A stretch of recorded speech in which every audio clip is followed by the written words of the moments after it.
13 جون 2025 کو تہران کی فضا میں سائرن کی گونج اور قوم کی آنکھوں میں غصے کی چمک تھی۔ اسرائیلی میزائل حملے میں پاسداران انقلاب کے اعلیٰ افسران کی شہادت نے ایران کو جھنجھوڑ دیا۔ اسی لمحے آیت اللہ خامنی کا بیان قوم کے دل میں گونجا، ہماری سرزمین پر بہایا گیا خون اب دشمن کے شہروں میں بارود برسے گا۔ یہ محض اعلان نہیں تھا، یہ آغاز تھا آپریشن الوعد الصادق یا سچا وعدہ۔ آپریشن سچا وعدہ صرف جنگ کا نام نہیں بلکہ عقیدہ ہے۔ الوعد الصادق یعنی سچا اور پورا ہونے والا وعدہ۔ یہ آپریشن پہلی بار جنرل قاسم سلیمانی کی شہادت کے بعد سامنے آیا تھا۔ ایران نے تب کہا تھا 12 جون 2025 میں جب اسرائیل نے دوبارہ ایران کے جنرلز کو شہید کیا تو یہی وعدہ حق صوم کی شکل میں واپس آیا۔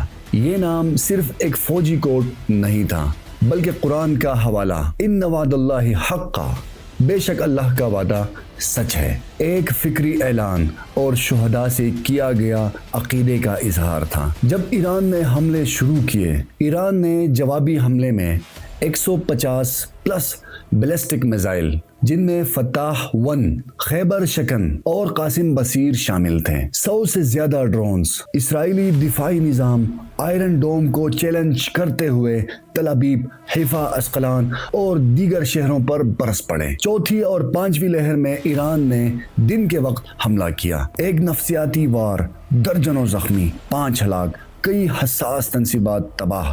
اسرائیل نے جواباً تہران، اصفہان اور کرمان میں قدس فورس مراکز پر حملے کیے۔ اسی دوران ایرانی میڈیا نے دعویٰ کیا کہ ایک اسرائیلی F-35 یا F-35 طیارہ مار گرایا ہے اور اس کی پائلٹ کیپٹن لیا روزنبرگ زندہ گرفتار ہوئی ہے۔ ابتدائی رپورٹ میں کہا گیا کہ وہ مشترکہ امریکی اسرائیلی مشن کا انکشاف کر چکی ہیں۔ ویڈیو یا آزاد ذرائع سے تاحال تصدیق سامنے نہیں آئی، لیکن جنگ کی شدت بڑھ چکی ہے۔ اسرائیل میں شہری علاقوں میں بھاگ دوڑ مچ گئی، بنکرز میں بے پناہ سائرن کی گونج اور عوام میں غصہ بڑھ رہا ہے۔ وہ سمجھتے ہیں اگر ہم محفوظ نہیں تو حکومت کس چیز کی؟ اسرائیلی حکومت پر سیاسی دباؤ بڑھ رہا ہے۔ ایران کا موقف واضح ہے، یہ محض بدلہ نہیں، یہ عقیدے، وعدے اور خون کی تکمیل ہے۔ آپریشن سچا وعدہ 3 یہ صرف فوجی کارروائی نہیں رہی بلکہ ایک نفسیاتی و نظریاتی چال بن چکا ہے جس نے اسرائیلی اعتماد کو متزلزل اور دنیا کو چونکا دیا ہے۔ یہ جنگ کب رکے گی یا یہ کبھی رکے گی بھی نہیں؟ آپریشن سچا وعدہ مکمل ہوا یا ایک نیا مرحلہ آغاز کے دہانے پر ہے؟ مجھے امید ہے کہ آپ کو یہ ویڈیو بھی اچھی لگے گی۔ مجھے اجازت دیجیے، اللہ حافظ۔